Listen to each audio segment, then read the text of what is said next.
ಉಡುಪಿ ಚಿಕ್ಕಮಗಳೂರು ಲೋಕಸಭಾ ಕ್ಷೇತ್ರದ ಸಂಸದ ಕೋಟ ಶ್ರೀನಿವಾಸ್ ಪೂಜಾರಿ ಅವರ ತಾಯಿ ಕೋಟತೊಟ್ಟು ನಿವಾಸಿ ಲಕ್ಷ್ಮೀ ಪೂಜಾರಿ ವಯೋಸಹಜ ಅಸ್ವಸ್ಥದಿಂದ ಜೂನ್ 30ರಂದು ನಿಧನ ಹೊಂದಿದ್ದರು. ಮೃತರು ಪುತ್ರ ಕೋಟ ಶ್ರೀನಿವಾಸ್ ಪೂಜಾರಿ ಹಾಗೂ ಇಬ್ಬರು ಪುತ್ರಿಯರು ಅಗಲಿದ್ದಾರೆ. ಇವರು ಉತ್ತಮ ಕೃಷಿಕರಾಗಿದ್ದು, ಪೂಜಾರಿ ಅವರು ತನ್ನ ರಾಜಕೀಯ ಜೀವನದಲ್ಲಿ ಉತ್ತಮ ಸ್ಥಾನವನ್ನು ಅಲಂಕರಿಸುವ ಪ್ರತಿ ಸಂದರ್ಭ ತಾಯಿಯಾಗಿ ವಾಸಿಸಿರುವ ಮನೆಗೆ ತೆರಳಿ ಆಶೀರ್ವಾದ ಪಡೆಯುತ್ತಿದ್ದರು. ಚುನಾವಣೆಯಲ್ಲಿಯೂ ತಾಯಿಗೆ ಆಗಮಿಸಿ ಮತ ಚಲಾಯಿಸಿದರು. ತನ್ನ ಯಶಸ್ವಿನ ತಾಯಿಯ ಪಾತ್ರ ಮಹತ್ವದಾಗಿದೆ ಎಂದು ಯಾವಾಗಲೂ ನೆನಪಿಸಿಕೊಳ್ಳುತ್ತಿದ್ದರು. ಇವರ ಅಗಲಿಕೆ ಕುಂದಾಪುರ ಶಾಸಕ ಕಿರಣ್ ಕೊಡ್ಲಿ, ಉಡುಪಿ ಶಾಸಕ ಸುವರ್ಣ, ಕಾಪು ಶಾಸಕ ಗುರುವೆ ಸುರೇಶ್ ಶೆಟ್ಟಿ, ಬೈಂದೂರು ಶಾಸಕ ಗುರುರಾಜ್ ಗಟ್ಟಿಗೊಳೆ, ಕಾರ್ಕಳದ ಶಾಸಕ ಸುಶೀಲ್ ಕುಮಾರ್, ಉದ್ಯಮಿ ಆನಂದ್ ಸಿಂಧ್ ಕುಂದಾರ್ ಸಹಿತ ರಾಜ್ಯ ರಾಷ್ಟ್ರ ಮಟ್ಟದ ಹಲವು ಗಣ್ಯರು ಸಂತಾಪ ಸೂಚಿಸಿದರು. ಯೂಟ್ಯೂಬರ್ನಲ್ಲಿ IAS ಪಾಠ ಮಾಡಿ 21 ಹರೆಯದಲ್ಲಿ 10 ಲಕ್ಷದ ಕಾರು ಖರೀದಿಸಿದ ವಿದ್ಯಾರ್ಥಿ. ಮನಸ್ಸು ಮಾಡಿದರೆ ಎಲ್ಲವೂ ಸಾಧ್ಯ ಎನ್ನುವ ಮಾತಿಗೆ ಸಾಧನೆಯನ್ನು ಮಾಡಿ ಉತ್ತರಿಸಿದ ಸಾವಿರಾರು ಉದಾಹರಣೆಗಳನ್ನು ನಾವು ನೋಡಬಹುದು. ಇಲ್ಲೊಬ್ಬ ವಿದ್ಯಾರ್ಥಿ 21 ಹರೆಯ ತನ್ನ ಸ್ವಂತ ದುಡ್ಡಿನಿಂದಲೂ 10 ಲಕ್ಷ ರೂಪಾಯಿ ಮೌಲ್ಯದ ಕಾರನ್ನು ಖರೀದಿಸಿ ಕಾಲೇಜಿನ ಶಿಕ್ಷಕರನ್ನೇ ದಂಗಲಿಸಿದ್ದಾನೆ. ಕಾಸರಗೋಡಿನ ಅಲ್ಲಿಗಾಡಿನ ರಾಜಂಪುರದಲ್ಲಿ ಸೇಂಟ್ ಪಿಯೂಸ್ ಎಕ್ಸ್ ಕಾಲೇಜಿನಲ್ಲಿ BSc ಅಂತಿಮ ವರ್ಷದ ಪದವಿ ವಿದ್ಯಾರ್ಥಿಯಾಗಿರುವ ಸಯೋಜ ಚಂದ್ರನ್ ಓದಿನಲ್ಲಿ ಮುಂದಿರುವ ವಿದ್ಯಾರ್ಥಿ ಮಂಗಳವಾರ ಜೂನ್ 25ರಂದು ಕಾಲೇಜಿನ ಪ್ರಾಧ್ಯಾಪಕ ನಿಶೋನ್ ಸರಿಷಿಯಸ್ ಅವರು ಸಯೋಜ್ ಅವರಿಗೆ ಕರೆ ಮಾಡಿ ಮೈಕ್ರೋಬಯಾಲಜಿ ರೆಕಾರ್ಡ್ ಸಲ್ಲಿಸಲು ಮರೆಯಬೇಡ ಎಂದು ಹೇಳಿದರು. ನಾನು ಕಾರು ಖರೀದಿಸಲು ತೆರಳಿದ್ದೇನೆ, ಈ ಕಾರಣದಿಂದ ಬುಧವಾರ ಕಾಲೇಜಿಗೆ ಬರುವುದಿಲ್ಲ ಎಂದರು. ಕಲಿಕೆಯಲ್ಲಿ ಮುಂದಿರುವ ವಿದ್ಯಾರ್ಥಿ ಅಪ್ಪ ಅಮ್ಮನ ಜೊತೆ ಕಾರು ಖರೀದಿಸಲು ಹೋಗುವುದಾಗಿ ಕಾಲೇಜಿಗೆ ರಜೆ ಹಾಕುವುದು ಎಷ್ಟು ಸರಿ ಎಂದು ಯೋಚಿಸಿ ಪ್ರಶ್ನೆ ಮಾಡಿದರು. ಪ್ರಾಧ್ಯಾಪಕರಿಗೆ ಪ್ರಶ್ನೆ ಸಯೂಜ್ ಅವರು ಉತ್ತರಿಸಿದ್ದನ್ನು ಕೇಳಿ ಪ್ರಾಧ್ಯಾಪಕರು ದಂಗೆ ಆಗಿದ್ದಾರೆ. ನಾನು ನಿನ್ನ ತಂದೆ ತಾಯಿಗೆ ಕಾರು ಕೊಳ್ಳಲು ರಜೆ ಹಾಕುತ್ತಿಲ್ಲ, ನನಗಾಗಿ ನನ್ನ ಸ್ವಂತ ದುಡ್ಡಿನಲ್ಲಿ ಕಾರನ್ನು ಖರೀದಿಸಿದೆ ಎಂದು ಹೇಳಿದ್ದಾರೆ.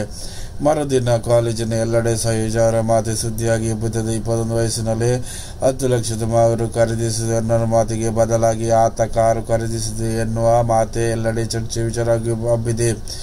ಕಾಸರಗೋಡಿನ ಸಯೂಜ್ ಆರಂಭಿಕ ಶಿಕ್ಷಣವನ್ನು ಚೈಮಾನ್ ಪಂಚಾಯತ್, ಚಟ್ಟಚಾಲ್ ಹೈಕರ್ ಸೆಕೆಂಡರಿ ಶಾಲೆ ಮತ್ತು ಚೆಂಗಲ್ ಪಂಚಾಯತ್ ಯಡನೂರು ಸಾವಿಯಸ್ ಹೈಯರ್ ಸೆಕೆಂಡರಿ ಶಾಲೆಯಲ್ಲಿ ವ್ಯಾಸಂಗ ಮಾಡಿದರು. ಸಯೂಜ್ ಅವರ ತಂದೆ P. ಚಂದ್ರನ್ ಮಾಜಿ ಸೈನಿಕರಾಗಿದ್ದರು. ಅವರ ತಾಯಿ ಸಚಿನ್ ಚಂದ್ರನ್ ಸಮಾಜ ಸೇವಕಿ ಮತ್ತು ಮೇಲ್ವಿಚಾರಕರಾಗಿದ್ದಾರೆ. ವೈದ್ಯನಾಗುವ ಕನಸು ಹೊಂದಿದ ಸಯೂಜ್ PUC ಬಳಿಕ 2000 ನೀಟ್ ಪರೀಕ್ಷೆ ಬರೆಯುತ್ತಿದ್ದಾರೆ. ಆದರೆ ಯಶಸ್ವಿ ಸಾಧಿಸಲು ಆಗುವುದಿಲ್ಲ. ಇದಾದ ನಂತರ 2000 ತಮ್ಮ ಮನೆಯಲ್ಲಿ ಸುಮಾರು 35 ಊರಿನ ಕಲ್ಲರ್ ಪಂಚಾಯತ್ನ ರಾಮೋಜಿ ಫಿಲ್ಮ್ನಲ್ಲಿ ಸೇಂಟ್ PUC ಎಕ್ಸ್ ಕಾಲೇಜ್ ಸೇರುತ್ತಾರೆ.